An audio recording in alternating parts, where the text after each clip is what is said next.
So hey tenthies welcome to channel maths by Raghav. तो स्वागत है आपका एक और नई वीडियो में। होप करता हूँ आप लोग अच्छे होंगे। तो आज की वीडियो में लास्ट वीडियो कंटिन्यूशन में रहने वाली है। जैसे लास्ट वीडियो में हमने चैप्टर 2 के एक्सरसाइज 2.2 का क्वेश्चन उनके पहले 3 पार्ट कर लिए थे। आज हम उसके नेक्स्ट 3 पार्ट करने वाले हैं। तो इन क्वेश्चन में हमें क्या करना है, हम सबसे पहले जीरोज़ निकालनी है और उसका रिलेशनशिप वेरीफाई करना है जीरोज़ ऑफ कोफिशिएंट वाला। ठीक है, तो अब 4u² + 8u, इसको अगर हम स्टैंडर्ड इक्वेशन से कंपेयर करेंगे तो a की वैल्यू 4 आ रही है, b की वैल्यू 8 आ रही है और c की जगह कुछ है नहीं तो 0 आ रही है। ठीक है, तो फिर हम लिखेंगे देखो सम ऑफ जीरोज़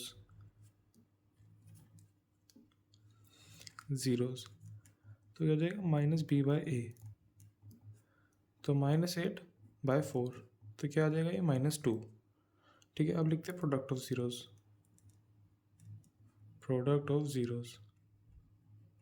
तो यहाँ आएगा c/a, c की वैल्यू है 0, तो 0/4 = 0। ठीक है, अब लिखते हैं हम इक्वेशन। अब यहाँ पे हमें स्प्लिटिंग मिलर टर्म करने की जरूरत ही नहीं है, हम डायरेक्ट यहाँ पे कॉमन ले लेते हैं। सब क्या कॉमन लेंगे, 4u कॉमन लिया। अब देखो यहाँ 4 का 4 कॉमन आ गया तो कुछ नहीं 1 रहेगा। u², 2 u थे, एक कॉमन ले लिया तो बचा 1 u।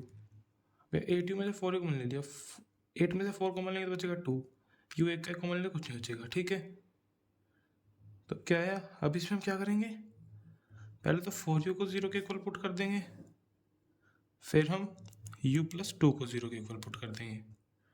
ठीक है, अब यहाँ पे 4 मल्टीप्लाई में वहाँ पर जाकर डिवाइड हो जाएगा, तो u की वैल्यू 1 तो आ जाएगी 0 और u की वैल्यू 1 आएगी हमारी -2। ठीक है, अब अगर हम करते हैं सबसे पहले सम ऑफ जीरोज़ क्या आएगा हमारा 0 - 2। ठीक है, 0 प्लस है ना और 0 हमारी माइनस है, तो फिर -2 है, तो 0 + -2 तो आ जाएगा -2। तो ये तो हमारा सेम आ गया, तो ये तो हो गया वेरीफाई। अब हम करते हैं प्रोडक्ट ऑफ जीरोज़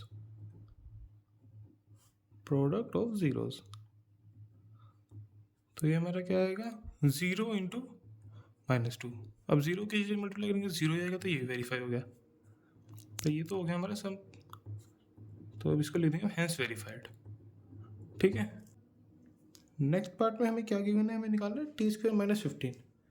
सबसे पहले इसको हम स्टैंडर्ड इक्वेशन से कंपेयर करेंगे तो at² + bt + c, a की जगह 1 कुछ नहीं है तो मतलब 1 है, तो a की वैल्यू 1। b वाली t वाली टर्म है ही नहीं इसमें, तो b की वैल्यू आ जाएगी 0। c की जगह क्या गिवन है -15। ठीक है ना, तो सबसे पहले हम लिखेंगे सम ऑफ जीरोज़ हम लिखेंगे -b/a, तो यहाँ पे b हमारा 0 है, तो 0/a = 0। अब हम लिखेंगे प्रोडक्ट ऑफ जीरोज़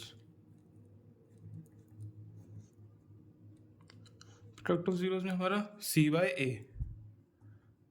की वैल्यू -15/1 = -15। ठीक है, ये आ गया और ये आ गया। हम सबसे पहले इक्वेशन को लिखते हैं, अब इसके जीरोज़ निकालते हैं। तो इसमें हम कैसे करेंगे, इसको अलग मेथड करते हैं t²। अब आप 15 को क्या लिख सकते हैं, 15 का हम 15 के रूट का स्क्वायर लिख सकते हैं, क्योंकि रूट और स्क्वायर कट के तो बनना तो 15 ही है, तो इसको ऐसे भी लिख सकते हैं हम। अब यहाँ प्रॉपर्टी लगा देते हैं हम a² - b² वाली, लिखते हैं, यहाँ पे लिख देता हूँ मैं, using property a² - b² = a + b × a - b। ठीक है, तो क्या बनेगा t - √15 और t + √15। ठीक है, तो अब इन दोनों को हम 0 के इक्वल पुट करते हैं। सबसे पहले t - √15 = 0, दूसरी तरफ t + √15 = 0। तो यहाँ पर आएगी t की वैल्यू हमारी √15। ठीक है, और यहाँ t की वैल्यू आएगी -√15। सबसे पहले हम लिखेंगे फिर अब सम ऑफ जीरोज़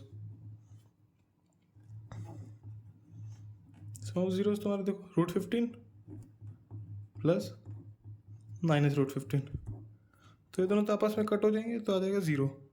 यहाँ पे 0 यहाँ पे 0, तो ये तो हो गया वेरीफाई। अब हम करते हैं प्रोडक्ट ऑफ जीरोज़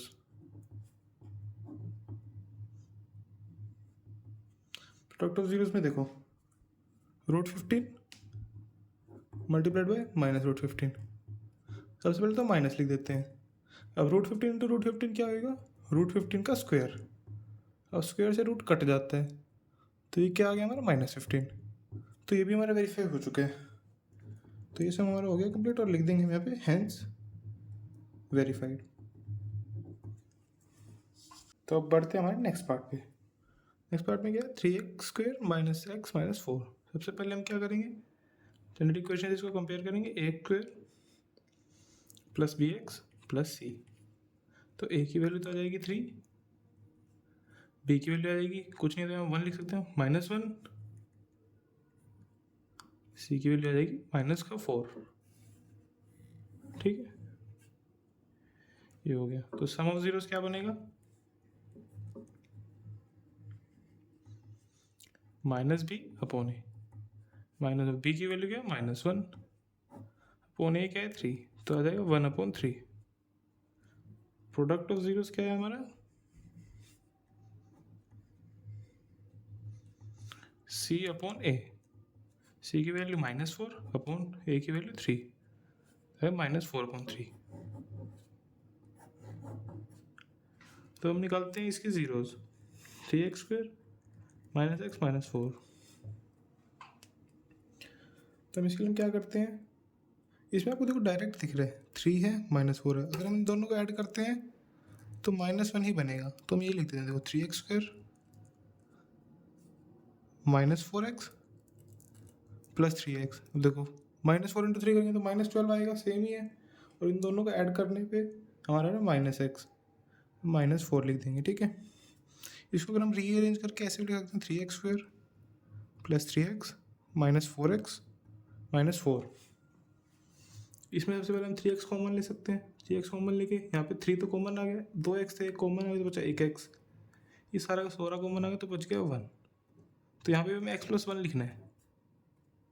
तो x में से क्या कॉमन, 4x -4x में से क्या कॉमन लेके x बचे -4, ये आ गया हमारा। ठीक है, अब ले लेते हैं यहाँ पे x + 1 कॉमन। तो कॉमन ले तो यहाँ पे क्या बचेगा 3x, और यहाँ पे क्या बचेगा -4। ठीक है, अब इन दोनों को 0 के इक्वल पुट कर देते हैं, इन दोनों को 0 के इक्वल पुट करेंगे। ठीक है, तो ये तो आ जाएगा यहाँ पे x = -1, और यहाँ आ जाएगा हमारा 3x, पहले -4 है, सामने जाएगा +4, x की वैल्यू अगर 3 मल्टीप्लाई में डिवाइड में तो x की वैल्यू 4/3। ठीक है, तो हम निकालते हैं sum of zeros. Sum of zeros जाएगा 4/3 + -1 = 4/3 - 1/1। एलसीएम लेंगे तो हमारा आएगा एलसीएम 3, 4 - 3, तो क्या बचा 1/3। यहाँ पे ही 1/3, यहाँ पे ही 1/3, तो ये तो हो गया हमारा वेरीफाई। तब हम करते हैं product of zeros. Product of zeros में -1 × 4/3 = -4/3, तो हमारा ये भी वेरीफाई हो गया। तो हम लिख देंगे हैंस वेरीफाइड। तो इसी के साथ हमारा ये सम समाप्त होता है। ये बहुत अच्छे सम थे सारे के सारे। अगर आप कोई भी क्वेरी तो मुझसे कमेंट में पूछ सकते हैं। तब तक के लिए आप पढ़ाई करते रहें। हम मिलेंगे अपनी नेक्स्ट वीडियो में। जय श्री राम।